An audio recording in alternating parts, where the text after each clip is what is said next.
There's outrage over the air quality index, or AQI, hitting 500, 600, sometimes even 1,000, according to some posts on social media. So yes, that is extreme, but here's why that is a problem. 500 is terrible, but while focusing on just the extreme, what it hides is the danger or the risk of death and disease, which begins as low as AQI of, say, 50. And this has been established by scientific evidence, and we'll hear from one of those experts who's been part of this. I'm Chetan Bhattacharji, a longtime journalist, now focusing on the science and solutions about air pollution and climate. My podcast guest today on Earth Chakra is Dr. Poornima Prabhakaran. She's Director of Center for Health Analytics Research and Trends, Trivedi School of Biosciences at Ashoka University.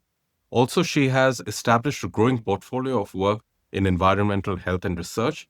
As Senior Research Scientist at the Center for Chronic Disease Control, she also leads work on climate-smart healthcare in India, working closely with the Ministry of Health and Family Welfare in the Government of India. Thanks very much for making time for this conversation, Dr. Prabhakaran. If I may begin by asking you that there's lots of talk about AQI, especially now in this peak pollution season in North India. But as a health expert, which is more accurate, AQI or PM2.5? And if we look at this chart of AQI versus PM2.5, does the focus on AQI understate the threat to health? Hello, Chetan. Thank you for having me. Yes, we are back in that time of the year when there's hue and cry about the pollution levels in Delhi where we live. To answer your question, about AQI versus, the other pollutant levels, I think we are not comparing the right metrics.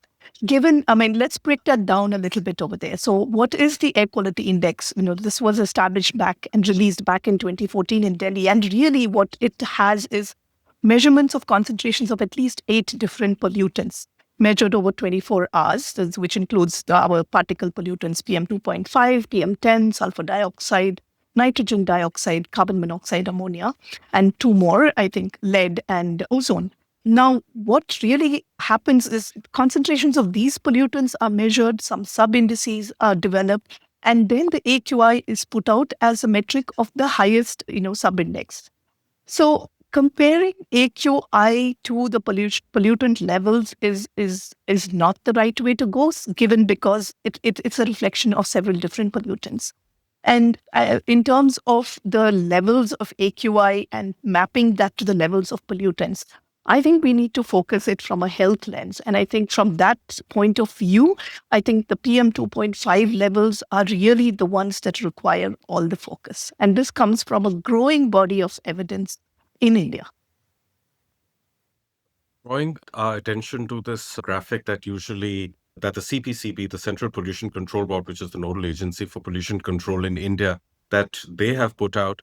Now, what we've seen in social media, in the press, is that there's a lot of outrage at 500, right? And whereas your research and the research of a lot of other scientists has actually shown that the danger begins much lower. So looking at the chart that you had shared with me, could you talk us through the levels of danger, or how does this work? Because we see the red line go up and then flatten out a bit. It seems to flatten out, it's still increasing, but it's rising steeply at the start. Yeah. Yeah. So let us remind ourselves also that, the national ambient air quality standards in India are far more, lenient or less stringent than the recommended WHO air quality guidelines. 15 micrograms per meter cubed is what the WHO says, but what we have is 60 micrograms per meter cubed. Now, the graphic that you have with you now from our work here in India actually came out of a study across 10 Indian cities and looking at the daily deaths in these cities. So over a period of almost 10 years, 2008 to 2019, what we looked at was the links between PM2.5 levels, which we actually drew from our own in-house model, which has a very fine measurement of PM2.5, and linking it to the deaths in these cities. And what we saw was that even at lower levels of PM2.5, the link to mortality was pretty high. In fact, if you look at what we call the exposure response curve that you have in this graphic, the slope is steeper at the lower levels of PM2.5. So, and then it kind of gets attenuated at the higher levels. And many of our cities. Sorry, just to interrupt, what does it mean that the slope is steeper? What does that mean for our health? Yeah. So overall, what the study found was that for these 10 cities, or on an average, every 10 micrograms increase in PM2.5 increase the risk of mortality by about 1.4%. But if we restricted our observations to the levels below the 60 micrograms, which is our ambient air quality standard, the risk is actually double. It's about 2.8%. So the so-called clean cities, like, in our study, even like the Bangalore, the Chennai or coastal city, or a Shimla, for example, actually are also at risk. Not just Delhi, which of course has already, the highest average pollutant profiles. Even the so-called cleaner cities that, are also at risk at such low levels of PM2.5. So it's cause for concern, because I think what we also did during this work was look at different cutoffs. So we worked our way downwards from less than 250 micrograms per meter cubed, less than 150, less than 100, less than 75, and coming down to less than 60, which was our standards. And what we found was the mortality risk actually was increasing. So, like I said, below 60 was actually 2.8%, I think, while overall, if you take the average, it was about 1.4%. So clearly, the risk starts at much lower levels. As a non-scientist, that could appear to be slightly confusing. So I just want to break down 2 points. One, the figures of 1.4, 2.8, they don't seem terribly high, right? That's one thing. The second thing is that if the risk starts, just to understand this, the risk starts increasing as you go higher. Does that mean that there are fewer deaths comparatively at the higher levels? Well, I think what it means is that even at the lower level, so obviously Delhi has greater risk. If you look at the breakdown of the deaths by city, we initially looked at city level deaths. Obviously, the deaths are highest in Delhi because already there's that many deaths that have occurred, right? But if you look at the average, I think average putting all the cities together is the risk is 1.4%. But if you would restrict it to below the levels that we are interested in, given our standards, then the risk is definitely higher. I think overall in this period of time for this work, 2008 to 2019, there was some 3.6 million deaths in these 10 cities. About 7.2% of those could be attributed to air pollution alone across these cities. So that's which was in numbers about 33,000 deaths. And if you break that down by city, you'll see that it was more in, obviously, Delhi and Kolkata, for example. So I think city-wise breakup is also important because the source pollutant profiles are different. So cities like Bangalore, Bombay, Pune, a lot of these cities which are seen as far cleaner than Delhi, they may be far cleaner technically, Yeah. but because they have a fairly high level of pollution, which is at the national standard or maybe a bit higher, the risk of death is steep over there as well. Yes. I mean, clearly. I mean, I think a lot of attention is focused on Delhi, and rightly so. But I think we are kind of ignoring the fact that it's the so-called cleaner cities that we have been, ignoring actually also are at risk. Staying with this, the line graph, the exposure curve that we have, what happens after 160? Does it flatten out further or does it increase? Because as of now, at the end of it, we are at about 14, 15%, which I guess is the increased risk of death once you get to an average of, say, 160, 170 micrograms of PM2.5. Yeah. What happens after 160? It kind of plateaus. It kind of plateaus after that. So the slope is higher, which means the rate at which the deaths are occurring also is greater at the lower levels. But then it kind of actually with the slope kind of decreases, which means the rate at which it's occurring is less, and then afterwards almost plateaus or at higher levels. So I think enough damage already happens at even the lower levels. I think that is the key message. Right. And even at the higher levels, that basically means that there are far more deaths happening. Yeah, deaths continue to happen irrespective because they are hazardous levels of pollutants. There's no two ways about that. Yeah. So seeing it from the point of view of the public, many of whom are very concerned about these really high levels of air pollution. How should people track this? How should they track, for instance, the chart of the AQI and PM2.5? Because what we hear mostly is about is about AQI, I beg your Yeah. pardon. But it is the PM2.5 which you and a lot of other experts say is far more important. So how should people track this? Well, I think people will use what they have access to, right? And I think so that boils down to the fact that maybe it's time to revisit how we look at the, air quality or using the air quality index as it was developed 10 years ago now. And I think 10 years ago, I think 2014 is when AQI index was developed and released for India. And back then, maybe the story was different. I am not sure what exactly the health thresholds were used when they used and developed that AQI and the corresponding health advisories for each category. And I think the angst at that point or over the years, especially at this time of the year, the winter session of Parliament, there's always this question, where is the evidence from India? We are using global burden of disease estimate, but things have definitely changed. I think in the last 5 years, 6 years, definitely there's a growing body of evidence, homegrown evidence from our own group as well as from a whole lot of other colleagues and institutions, which can feed into this conversation. I think people will look at AQI because that is what they have. But I think the narrative has to change given the current evidence that we have that the culprit pollutant PM2.5 levels is what we need to focus on. And particularly so given the corresponding, levels of PM2.5 for each of these categories, starting from what we call our good category of AQI, 0 to 50. The pollutant PM2.5 is already at 30. And we know now from this work that the hazardous impacts on health already begin there. So I think the narrative has to change. I think scientific evidence is out there, and I think it needs to feed into a changing narrative now. Just want to focus on the fact that this is homegrown evidence.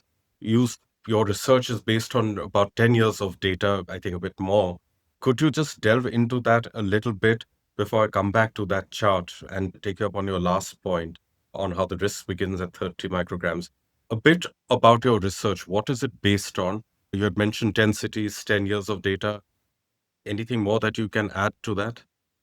Well, of course, I think at the Center for Chronic Disease Control and, with a number of partner institutions, we started addressing this issue. Actually, in 2016, we were fortunate to get some funding, which, as we all remember, is what we call the apocalypse, which was, I think, the worst pollution levels that Delhi saw.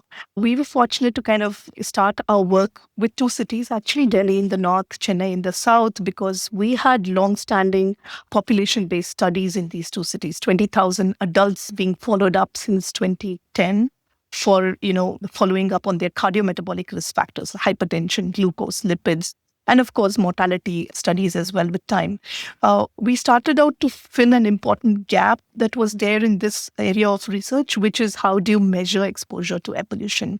And the fallback option usually for researchers has been to take the values from monitoring stations, which, as we know, at that point of time, were not equally distributed. We didn't even have any in some parts of these cities. Delhi, of course, had a good number of monitors. So I think all we have to fall back on the satellite data, which some institutions use as the exposure metric. But in-house, we developed a model that took into account all the different variables that affect air pollution. So all the ground monitoring data, satellite data, emission inventories that was developed by IIT Mumbai, road networks, positions of power plants, brick kilns, population level. So a whole lot of variables, as well as meteorological variables, as we know, temperature, humidity, wind speed. So all of these variables went into this model development. It's called an ensemble model, and it's been developed probably only for 2 or 3 other countries in the past, US, Mexico, maybe Israel.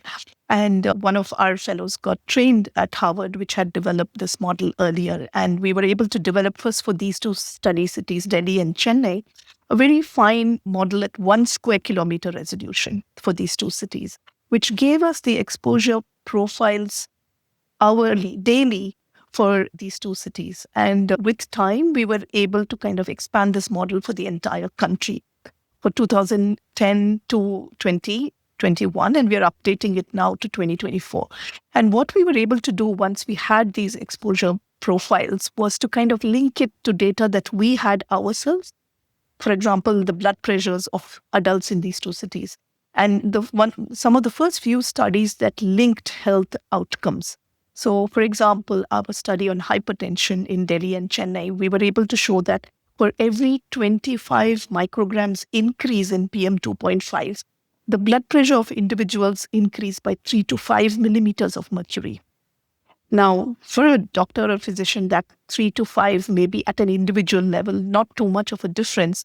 But if you take it to a population level, for example, in the city of Delhi, it means that if you can control the air pollution levels in Delhi and bring it down to national ambient air quality standards, for example, bring it down by even from 125 average to 100 micrograms per meter cubed of PM2.5, we could reduce the prevalence of hypertension in Delhi by anywhere from 5 to 15%.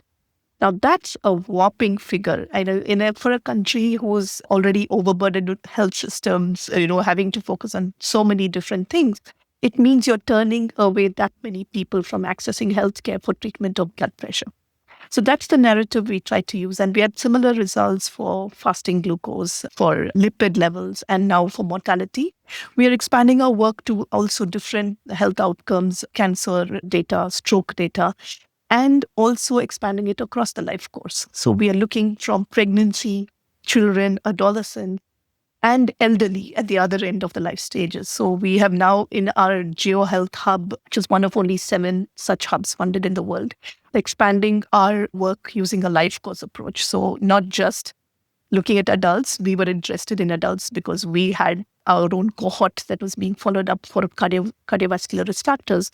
But we brought into our consortium people who had data on pregnant women, children, adolescents, adults, as well as the elderly. So this is work in progress, and we're going to have this huge evidence base, I think, across the life stages, looking at not just PM2.5 now, but also temperature. We have expanded to build a model on temperature, but also NOx and ozone.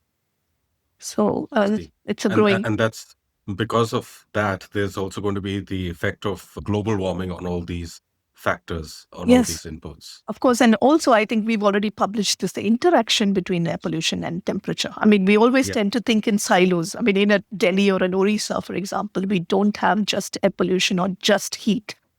These two interact as well to kind of have amplifying effects on health outcomes, especially in those who already have comorbidities, I want to underscore one more thing that you had said, that, that the risk begins at about 30 micrograms, which, according to the National AQI chart, is the good level of air quality.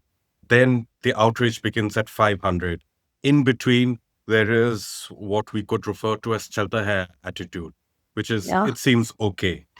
How would you change that conversation, that public narrative?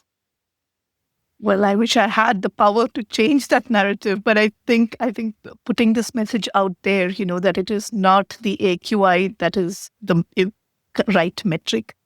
Actually, you have to delve down deeper and look at the corresponding particulate matter levels, because that is the one actually which really has detrimental impact on health.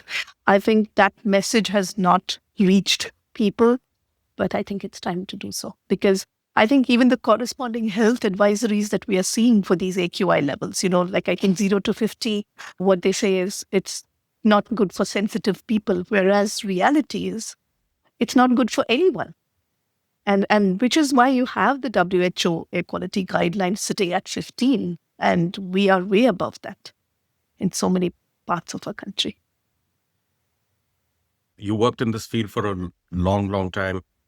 How would this kind of change come around? Does it need to come down from the Ministry of Health or the government, or from doctors, or is there any other kind of agency or body of professionals who should be changing this? Well, that's like a loaded question, but let me answer it from the people's perspective. I think definitely doctors. I think given the growing health burden, not just on respiratory, health, people always thought it's poor air, so it's going to be impacts on your lungs because you're breathing this pollutant air. But again, the growing body of evidence that is shown now, it's not just your lung health. The PM2.5 is able to cross into the bloodstream after going into the lungs, and therefore the downstream effects on almost every organ in the body. And I think it's important for us to kind of definitely sensitize healthcare professionals because, air pollution and its impact on health wasn't even in the medical curriculum when we were studying. It was probably tobacco, but air pollution is the new tobacco. And I think sensitization, awareness building of healthcare providers for sure. I think it is happening now. I think it's not surprising now. I earlier, a few years ago, used to gate crash my way into conferences of gynecologists, obstetricians, gynecologists, pediatricians to talk, request a session on air pollution to talk to them. Awareness building was so important. But today it's the other way around. Cardiologists reaching out next, in 2 weeks, there's a cardiology meeting conference, a national conference in India, and they want a conversation on building awareness around health. So I think that's getting taken care of, sensitization of the providers.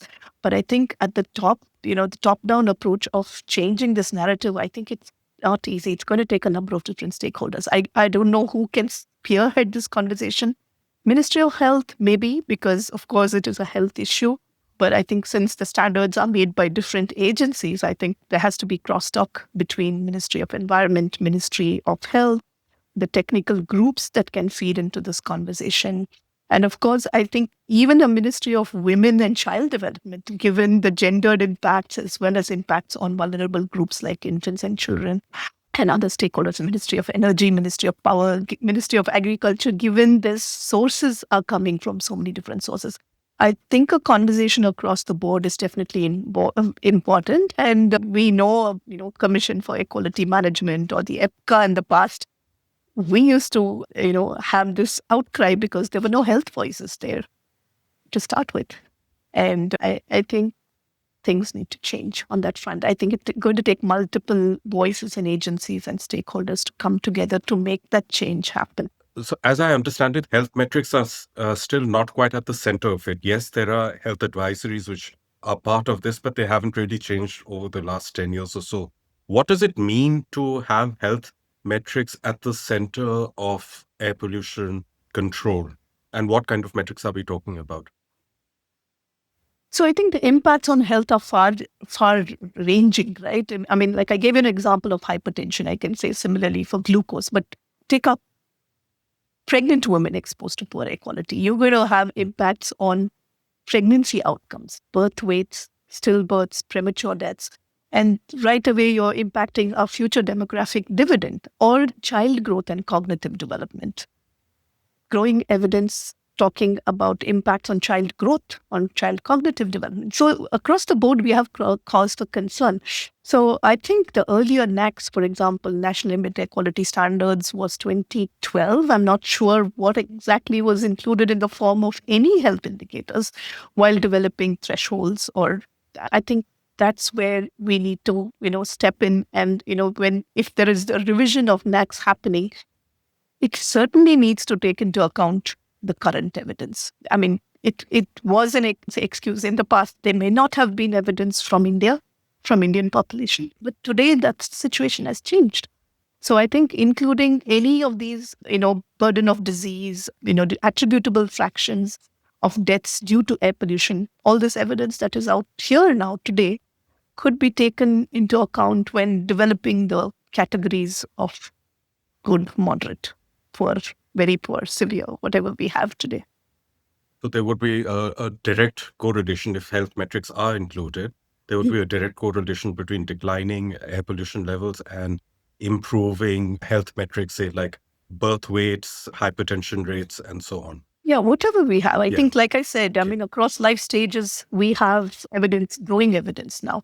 Elderly may not be yet. We're looking at, Alzheimer's, dementia, all those kind of things. So we have cause to worry for all levels of our population, all age groups. So I think taking some of those metrics at least and incorporating it in developing standards or thresholds.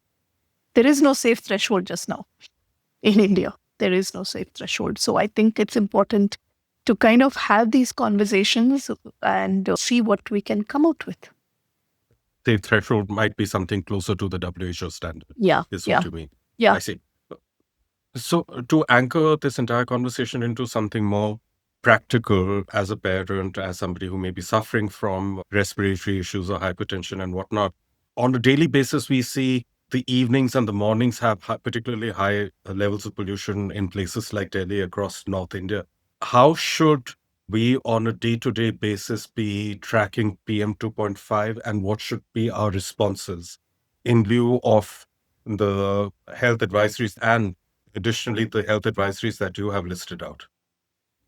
When in light of what I have listed out, even like something like 30, 40 is hazardous, right? So what would people do? I mean, they just stay home, and then you have other kind of, things kicking in, the downstream effects of young parents having to stay home because classes have gone hybrid. And I was just reading, even today's newspaper is talking about all the downstream effects that households are facing because schools have gone online because of whatever air quality management advisory that's kicked in, grab 3 or whatever. No, yeah.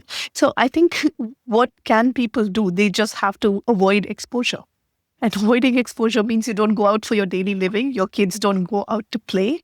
So the responsibility and accountability, I think, lies at multiple levels. I mean, we can take individual action to, avoid exposure, but oftentimes you don't have what do daily wage laborers do? I mean, they have to get out to earn their living. We tend to talk about a certain class of people, but here, I mean, we even in Delhi, you have the urban slums, you have the daily wage laborers, the traffic police are all exposed to these whopping high levels of pollutants. And I think it takes a management strategy, a really good management strategy that's accounting for the source. I mean, 10 years down the line, I think 2016 is when the who's who of people working in air pollution gathered in a room, central Delhi. I mean, and somebody put a monitor in the room of the meeting, and it just, of course, went off the radar. This was 2016 November. And 10 years down the line, I feel year after year, we are seeing the same faces in the same rooms, and nothing has changed. What has changed is the evidence base. The evidence is Yeah. there. So can we not act on it is what I'm asking. Like, evidence is there, the management strategy has to change, and it's not going to happen overnight, but I think in 10 years something had to change. That's really a very strong point, that the evidence has changed, it's accumulated, and it's India-based evidence. That's really a strong point that you make over there. To wrap up, I just want to draw focus once again to that powerful graphic that we were discussing earlier, the line graphic.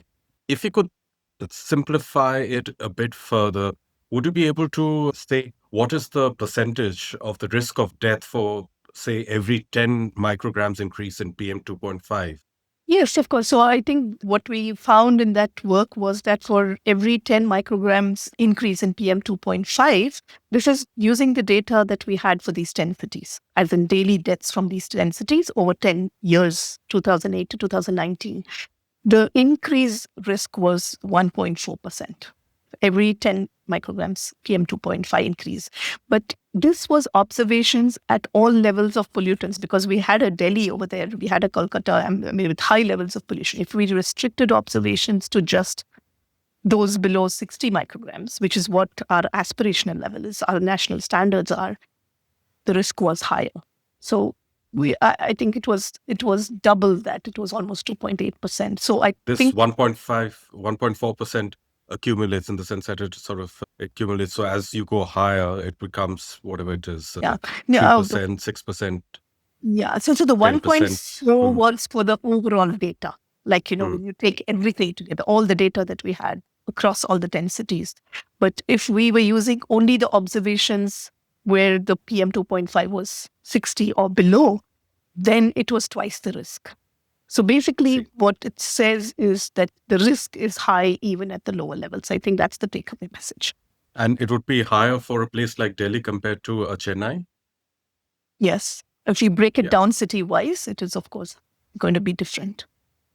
To wrap up, AQI is now part of our everyday language, and I think that is perhaps the biggest win of the Air Quality Index in creating awareness. And I'd like to hear from our viewers also that what is the lowest AQI you've seen where you live, and do you ever worry about the air quality before it hits severe? And better still, what is the PM2.5 level in your region, in your city?